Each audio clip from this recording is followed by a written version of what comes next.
Wraps एक ऐसा शब्द जो हमारे दिल दिमाग को झकझोर के रख देता है। और सोचिए जब वो किसी के साथ होता है तो वो कहाँ का रह जाता होगा, उसका दिमाग, उसका शरीर, उसका साथ देना किस हद तक छोड़ देता होगा। आज मैं अपनी इस वीडियो में बात करने वाली हूँ उस मानसिकता के बारे में जो एक रेप करने वाले इंसान की होती है। नमस्कार, मैं हूँ डॉक्टर नेहा मेहता। मैं क्लिनिकल साइकोलॉजिस्ट यानी कि एक मनोवैज्ञानिक हूँ और आज मैं इस वीडियो में आपसे बात करूँगी कि एक रेपिस्ट की मानसिकता क्या होती होगी। बहुत से लोग जब किसी रेपिस्ट के बारे में सुनते हैं तो उसे मारने का, उसको फांसी पे चढ़ाने तक के एलिगेशंस लगाते हैं, जो कि एक हद तक सही भी है। लेकिन क्या हर रेपिस्ट बुरा होता है? उसके पीछे की क्या ऐसी मानसिकता, ऐसा क्या जोर होता होगा जो उसे इतना बड़ा कुकर्म करने के लिए फोर्स करता है? आजकल रेप्स इस हद तक हो गए हैं कि एक 3 साल की बच्ची से लेकर 55 साल की विधवा तक को लोग नहीं छोड़ रहे हैं। और रेप्स इतने ज़्यादा क्रूशल, इतने ज़्यादा बुरे हो गए हैं कि वजाइना में इंस्ट्रूमेंट्स डालने तक की हालत पे पहुंच गए हैं। और इससे हमारे अंदर से कैसी कुंठा आती है कि हमें लगता है कि रेपिस्ट को बिल्कुल नहीं छोड़ना चाहिए। लेकिन क्या उन नाबालिग बच्चों की मानसिकता रही होगी जो इस कुकर्म करने तक उन्हें समझ नहीं आता है? वो औरत को औरत नहीं समझ पाते हैं, उसे एक सेक्स टॉय समझते हैं। ऐसा क्या होता है जो वो अपने आप को कंट्रोल नहीं कर पाते हैं? अंत तक इस वीडियो को देखेंगे, मेरे साथ बने रहे, जुड़े रहे और मेरे चैनल को सब्सक्राइब करना नहीं भूलेंगे।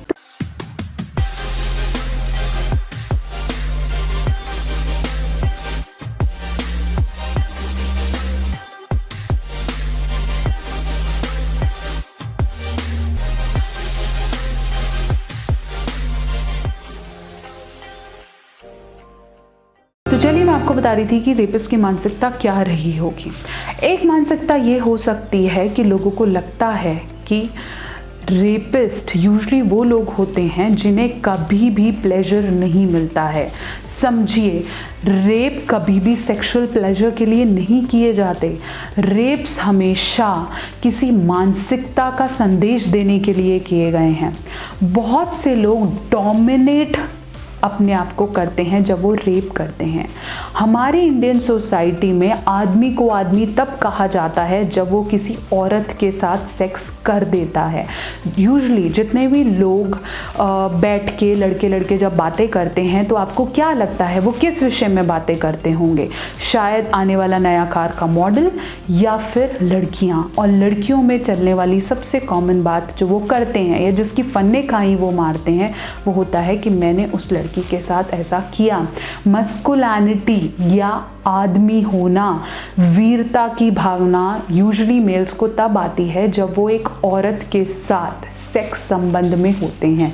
और बहुत सारे रेप सिर्फ इसी प्रूफ के लिए होते हैं कि मैंने किसी के साथ ये किया। यंग एडल्ट्स में छोटे छोटे लड़के, उन्हें शायद ये प्रूफ का एक सिग्नल है जब वो किसी लड़की के साथ ऐसा करते हैं। दूसरा, सामाजिक मानसिकता ये हो सकती है कि औरतें इंडियन सोसाइटी में नीचे हैं, दबके हैं। यूजुअली कई ऐसे कल्चर्स हैं जिसमें एक आदमी 2 औरतों के साथ शादी कर सकता है या फिर आदमी ऊपर होता ही है, औरत को आदमी के लिए ये काम करने हैं। इसलिए वो मानसिकता है कि औरत के साथ ऐसा किया जाने में कोई गलत नहीं है। अगर मैं सिर्फ रेप्स की बात करूं तो मैरिटल रेप्स बहुत कॉमन है। अपनी ही शादी में बिना कंसेंट के अपनी बीवी के साथ बार बार रेप करना भी गलत है, जो कि एक और तरह का रेप है जो लोगों को समझ में नहीं आता है। तो सिर्फ ये एक मानसिकता है कि औरत हमसे नीचे है और इसके साथ ये करना चाहिए, इसमें कोई गलत नहीं है। एक और मानसिकता हो सकती है नो। कई लोगों को लगता है इसने मुझे नो बोला, जिसे हम बोलते हैं रेप स्मिथ। लोगों को लगता है इसने मुझे नो बोला तो ये सिग्नल दे रही है कि तू आदमी है तो करके दिखा। नो बोलने का मतलब हाँ होता है, ऐसा नहीं है। No means no. अगर आपने किसी के प्रपोजल में आपको नो मिला है या किसी को मना किया है, उसका ये मतलब नहीं है कि वो आपको सेक्स के लिए या अपने साथ कुछ गलत करने के लिए या कम कपड़े पहन के आपको नो बोलने का मतलब ये नहीं है कि वो आपको उजागर कर रही है। अपनी मानसिकता आपके खुद के हाथ में है। There is nothing like sex myth. इन चीज़ों को हमें समझना है कि कोई भी बच्चा, कोई नाबालिग किसी सेक्सुअल रैकेट में या गैंग रेप्स में इसलिए इन्वॉल्व रहता है क्योंकि कहीं ना कहीं ये उसके साथ वाले लोगों की लगाई आग है या प्रूफ है कि तुझे ये करना पड़ेगा। और यूजुअली अगर ऐसा होता भी है तो बहुत बार ये नार्सिसिस्ट पर्सनालिटी या फैमिली ट्रॉमा, बहुत लोगों के परिवार में इस तरह की चीज़ें इतनी कॉमन होती हैं कि यंग माइंड्स जब इन्हें देखते हैं या इन्हें पढ़ते हैं तो उनके दिमाग में वो लूप चल पड़ता है जो उन्हें बार बार कंपल्स करता है इस तरह की एक्टिविटी को करके देखने का। सोचो मैं आपको बताऊं कि ये चीज़ खाने से बहुत मज़ा आता है तो आपका दिमाग बार बार वही चीज़ खाने के लिए प्रेरित करेगा। तो यंग माइंड्स को यूजुअली हम सेक्सुअल थॉट्स या पॉर्न का एडिक्शन लगाएं तो भी वो एक कारण हो सकता है सेक्स की मानसिकता या रेप्स की मानसिकता को बदलने का। ये चीज़ें हमें समझनी पड़ेंगी। अपने लड़कों में औरत की रिस्पेक्ट को ऊपर रखना पड़ेगा। उन्हें ये बताना पड़ेगा कि sex and rape is not a sign of masculinity.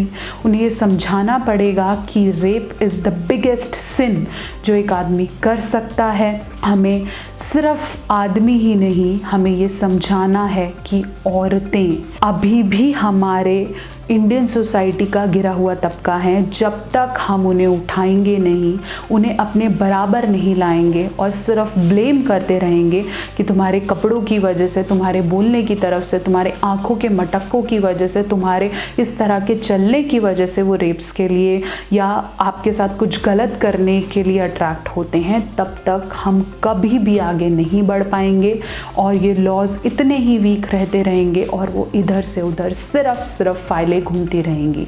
तो ज़रूरी है इस मानसिकता को समझें और इसे ठीक करने की कोशिश करें। मेरी इस वीडियो के माध्यम से मैं चाहती हूँ कि पेरेंट्स समझें, अपने बच्चों को समझाएं और इस चीज़ को हम जितना जल्दी पॉजिटिवली माइंड में डाल के चलेंगे उतना जल्दी हम रेप्स को कम कर पाएंगे और अपनी इंडिया को एक सुरक्षित वुमेन कंट्री बोल पाएंगे। आशा करती हूँ मेरी ये वीडियो आपको अच्छी लगी होगी। मेरे साथ आपने बने रहना है, जुड़े रहना है। मैं हूँ डॉक्टर नेहा मेहता और मेरे चैनल को सब्सक्राइब करना नहीं भूलें ताकि बहुत सारी और वीडियोस लेकर मैं आपसे जल्दी मिलती रहूँ। And I strongly shout for justice for Manisha, justice for Nirbhaya, justice for Asifa, justice for every girl जिसका नाम शायद न्यूज़पेपर में नहीं आया है, जिसका नाम सोशल मीडिया ने नहीं पकड़ा है, वो हर लड़की जिसने शायद खुल के बोला ही नहीं है कि उसके साथ ऐसा हुआ है। I want justice for everyone, even I want justice for every child जिसे पता ही नहीं था कि ये होता क्या है और उसने इसे किया।